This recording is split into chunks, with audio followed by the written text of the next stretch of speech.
కేటీఆర్ ఎందుకు సైలెంట్ గా అయ్యారు? ఇప్పుడు పార్టీలో ప్రధాన చర్చ ఇది.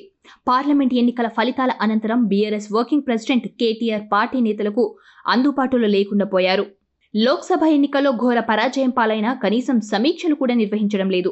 అభ్యర్థులను పిలిచి వారికి భవిష్యత్తుపై భరోసా కల్పించాల్సిన కేటీఆర్ ఆ పని చేయకపోగా అసలు ఎవరికీ కనిపించకుండా పోవడం చర్చనీయాంశంగా అవుతోంది.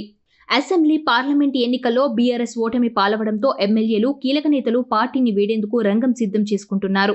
ఈ సమయంలో పార్టీ వర్కింగ్ ప్రెసిడెంట్ గా యాక్టివ్ గా వ్యవహరిస్తూ నేతలను పార్టీ చేజారిపోకుండా చూడాల్సింది కానీ కేటీఆర్ మాత్రం అందుకు విరుద్ధంగా వ్యవహరిస్తూ ఉండటం పార్టీలో విమర్శలకు తావిస్తోంది. కేటీఆర్ వైఖరిపై విసిగిన కొంతమంది బహిరంగంగానే వర్కింగ్ ప్రెసిడెంట్ బాధ్యతల నుంచి తప్పుకోవాలని డిమాండ్ చేస్తున్నారు. అటు సామాజిక మాధ్యమాల్లో యాక్టివ్ గా కనిపించే కేటీఆర్ సోషల్ మీడియాలోనూ స్పందించడం లేదు. దీంతో కేటీఆర్ సైలెన్స్ ఎందుకు అనే చర్చ జరుగుతోంది. ఎన్నికల్లో బీఆర్ఎస్ నిరాశపరచడంతో అవమాన భారంతోనే మౌనం వహిస్తున్నారా? పార్లమెంట్ ఎన్నికల్లో సత్తా చాటుతామని ప్రతిజ్ఞ చేసినా ఫలితాలు ప్రతికూలంగా రాకపోవడంతో నేతలకు మొహం చూపించలేకపోతున్నారా అని బీఆర్ఎస్ పార్టీ నేతలు చర్చించుకుంటున్నారు. కొన్ని రోజులుగా కేటీఆర్ తెలంగాణ భవన్ కు రావడం మానేశారు. అటు పార్టీ కార్యక్రమాల్లోనూ పాల్గొనడం లేదు. దీంతో ఆయన విదేశాలకు వెళ్లారా అనే సందేహాలు వస్తున్నాయి. మరోవైపు ఫోన్ ట్యాంపింగ్, గొర్రెల స్కామ్, కాళేశ్వరం ప్రాజెక్టు అవినీతి, విద్యుత్ కొనుగోలు ఒప్పందాలలో బీఆర్ఎస్ పెద్దలకు చిక్కులు తప్పవనే ప్రచారం నేపథ్యంలో కేటీఆర్ సైలెన్స్ తీవ్ర చర్చనీయాంశమవుతోంది. కేటీఆర్ ఎందుకు సైలెంట్ గా అయ్యారు? ఇప్పుడు పార్టీలో ప్రధాన చర్చ ఇది. పార్లమెంట్ ఎన్నికల ఫలితాల అనంతరం BRS working president KTR party నేతలకు అందుబాటులో లేకుండా పోయారు. లోక్సభ ఎన్నికల్లో ఘోర పరాజయం పాలైనా కనీసం సమీక్షలు కూడా నిర్వహించడం లేదు.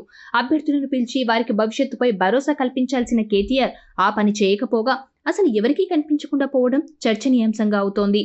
అసెంబ్లీ, పార్లమెంట్ ఎన్నికల్లో బీఆర్ఎస్ ఓటమి పాలవడంతో ఎమ్మెల్యేలు, కీలక నేతలు పార్టీని వీడేందుకు రంగం సిద్ధం చేసుకుంటున్నారు. ఈ సమయంలో పార్టీ వర్కింగ్ ప్రెసిడెంట్ గా యాక్టివ్ గా వ్యవహరిస్తూ నేతలను పార్టీ చేజారిపోకుండా చూడాల్సింది కానీ కేటీఆర్ మాత్రం అందుకు విరుద్ధంగా వ్యవహరిస్తూ ఉండటం పార్టీలో విమర్శలకు తావిస్తోంది. కేటీఆర్ వైఖరిపై విసిగిన కొంతమంది బహిరంగంగానే వర్కింగ్ ప్రెసిడెంట్ బాధ్యతల నుంచి తప్పుకోవాలని డిమాండ్ చేస్తున్నారు.